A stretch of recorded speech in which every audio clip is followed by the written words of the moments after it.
La pregunta que muchos tienen es cómo Carlos Salinas de Gortari, que es considerado por algunos como uno de los presidentes más inteligentes que ha tenido México, cayó tan rápidamente en desgracia al salir del poder. La respuesta puede estar en las casi 600 páginas de su nuevo libro, La década perdida.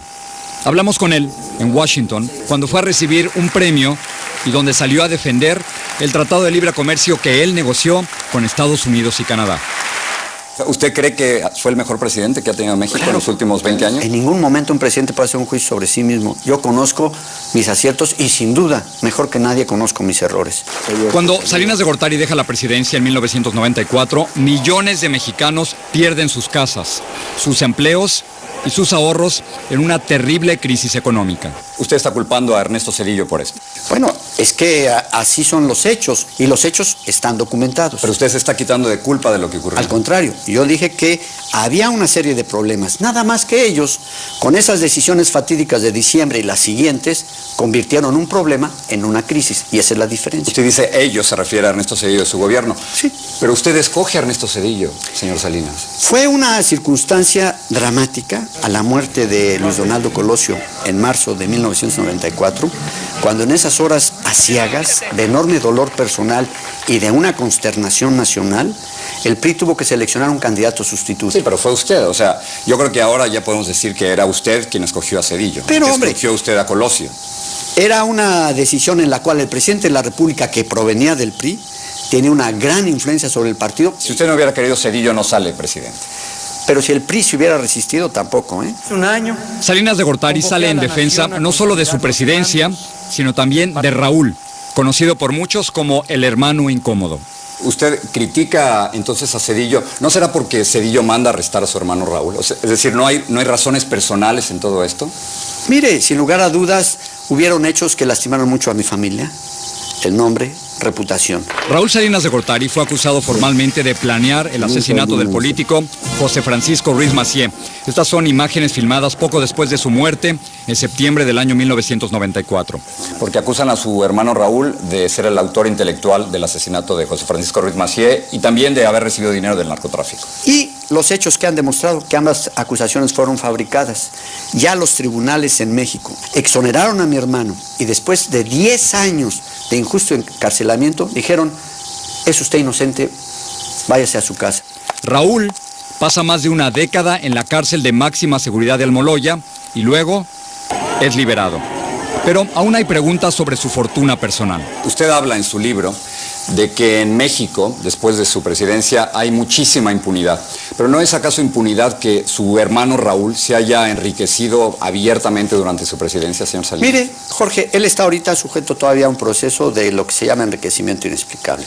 Esperemos que el proceso concluya para ver si lo que se afirma y se promovió en los medios desde las esferas del gobierno se sostienen los hechos o también fue una fabricación. La Procuraduría General de la República informó que Raúl tenía 123 propiedades, 37 en el extranjero, 86 en México. Era el hermano del presidente. Si se tuvieron por malos procedimientos, el juicio lo determinará. Pero ¿no le parece a usted que hay algo muy raro cuando su propio hermano tiene documentación falsa? O sea, ¿para qué quiere una ese hecho, identificación falsa, y así él lo ha explicado en sus propias testificaciones, lo reconoció y lo castigaron por eso. Y me pareció muy bien que lo castigaran además. Estos son los pasaportes falsos de Raúl Salinas de Gortari. Nótese cómo los nombres son distintos. El patrimonio de la familia Salinas, aún 14 años después de la presidencia de Carlos Salinas de Gortari, sigue generando muchas preguntas. La gente quiere saber de qué vive, señor Salinas. O sea, ¿es usted millonario? Yo vivo del ingreso y el patrimonio que declaré ante la Secretaría de la Contraloría General de la Federación. Pero es millonario. O sea, usted siempre ha tenido puestos públicos, ese es el punto.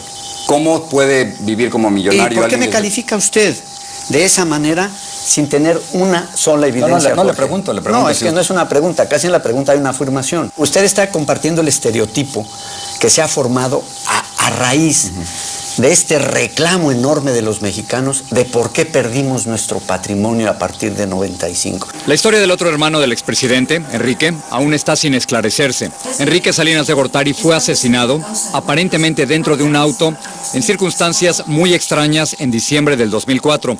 Pero, ¿quién lo mató? ¿Y por qué? Lo que ha documentado la autoridad que ha estado haciendo la investigación es que hubo un intento de extorsión sobre mi hermano. Ellas concluyen que en el intento de extorsión fue que lo victimaron. Pero ocurrió durante la presidencia de Vicente Fox. Es decir, ¿usted cree que el gobierno de Vicente Fox tuvo algo que ver con el asesinato de su hermano Enrique? Yo no hago ningún señalamiento específico al responsable de la presidencia, ni mucho menos, Jorge. Lo que digo es que todavía en las procuradurías, en esa época, había agentes que tenían una agenda particular, agenda que utilizaban para su propio beneficio. A casi 20 años de las controversiales elecciones de 1988, Carlos Salinas de Gortari aún insiste en que él no ganó con fraude. Su contrincante, Cuauhtémoc Cárdenas, siempre ha asegurado que él fue el verdadero ganador. ¿Usted ya abiertamente puede decir que hubo fraude y pedirle disculpas a Cuauhtémoc Cárdenas? Pues ¿saben lo que las actas señalan?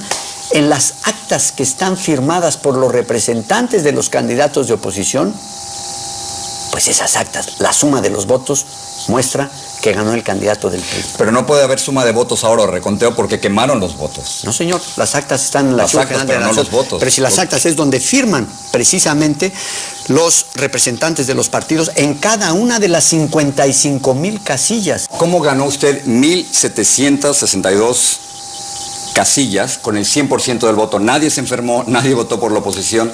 Cuando usted va a las comunidades más alejadas del país, señor Salinas, a las comunidades más alejadas, sí, se parece a las elecciones del 2006.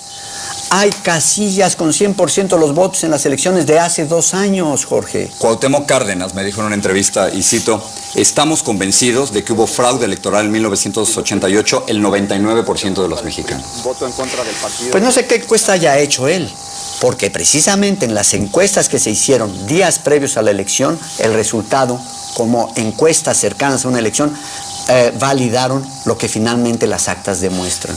Carlos Salinas de Gortari tiene 6 hijos y en parte, según la dedicatoria de este libro, es para que ellos conozcan mejor a su padre.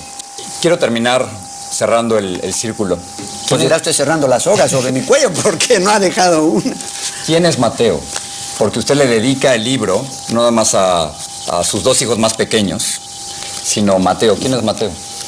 Es un chiquito que tengo, mi hijo, con mi esposa Ana Paula, de 2 años. Porque me llama mucho la atención que el libro, Mateo desde luego no lo puede leer, pero me da la impresión que usted le quiere decir, Mateo, no oigas lo que dicen, mejor lee lo que yo... No, pero Mateo, afortunadamente, como mis otros 5 hijos, Ceci, Emiliano, Juan Cristóbal, Ana Emilia y Patricio, junto con Mateo, van a vivir en un mundo en que van a estar expuestos a la realidad que se vive, y lo único sí que les digo es, aquí está un punto de vista, y ustedes podrán decidir, conforme a su criterio, frente a todo lo que oyen, un balance al final de cuentas. En esta vida, todo el mundo tiene derecho a su reputación. Señor Salinas, muchísimas gracias. Le agradezco muchísimo. Gracias, Jorge. Gracias, muy amable.